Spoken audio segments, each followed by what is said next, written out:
do one more. This time you've won the lottery. Oh. Yes! That's the one.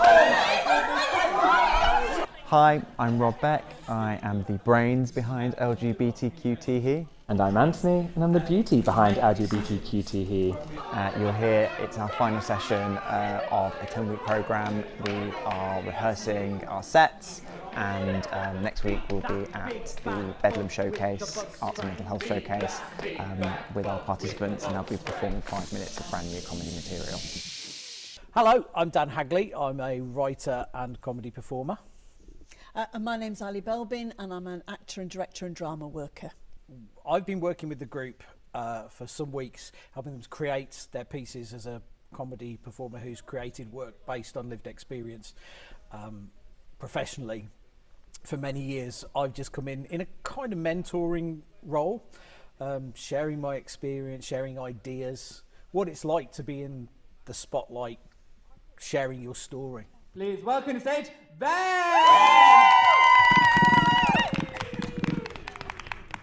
Hello, hello, party people. How are we doing tonight? Are we in good form? Yeah! Fantastic, fantastic. My name's Ben, and I am attracted to men. I just don't dress like it.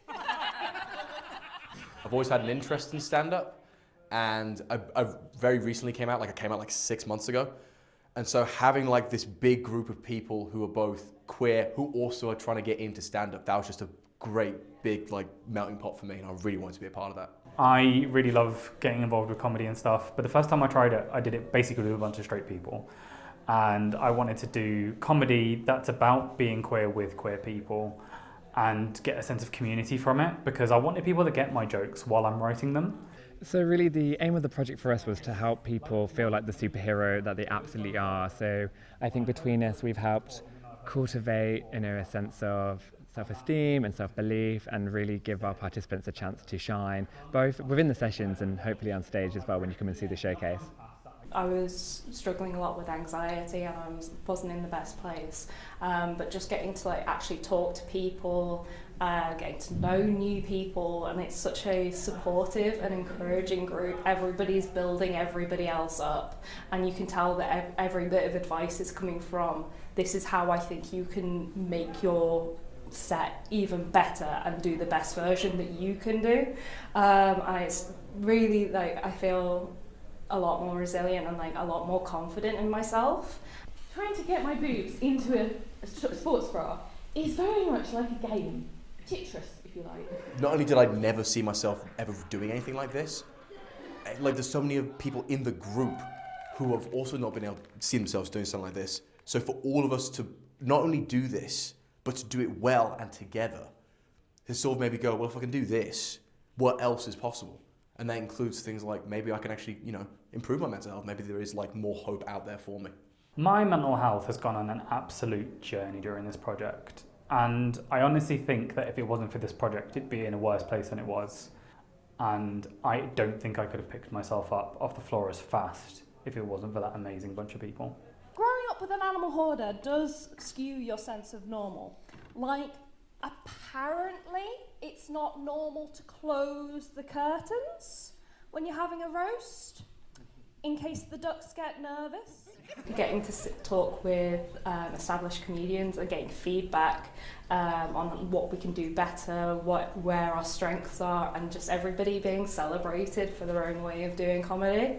And I think it's beautiful what Rob and Anne have been able to do in this corner of a corner of a corner of the world to make it just a bit better. And being reminded that humans do that and want to do that is, I think, the biggest takeaway for me. It took me by surprise, actually, the emotion that came out, just seeing these performers who are not professional performers, just being brave and sharing their stories was really inspiring. And after the first session, I walked out and I burst into tears. I've made a really lovely group of friends, and it feels really nice to take part in something in the queer community. I've often struggled to sort of get out and do stuff in the community. I think what's been amazing about this project is how much we've gained as kind of convening the session, meeting our participants, getting to know them, getting to see them grow week on week. I leave these sessions absolutely buzzing. I know you do too. Absolutely. I mean, skip away just full of joy, full of laughs. I think, you know, we started off with a project, but we've gained a community. And I've been able to feel like a sense of belonging, where you can just be yourself and you're encouraged to be yourself.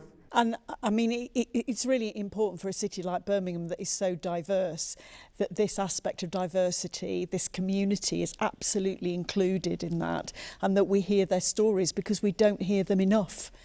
So one of the best things that I've taken away from it is taking things that weren't necessarily nice about my life and some things that are trauma at the end of the day, and translating them into something that's funny and that I can actually share with people and laugh about it myself, rather than it just bringing me down. It's a way of bringing everybody else up along with me. I think projects like this are absolutely vital. I've always believed that stories, and in my case comedy, is how we make sense of this world that we live in and how we connect. And this project is a living, breathing example of that. At times, you have to be brave and you have to share. Even though it's a safe space, it can be quite tricky to do that. But yeah, for me, the resilience I've found is to keep going and push through those difficulties that you find.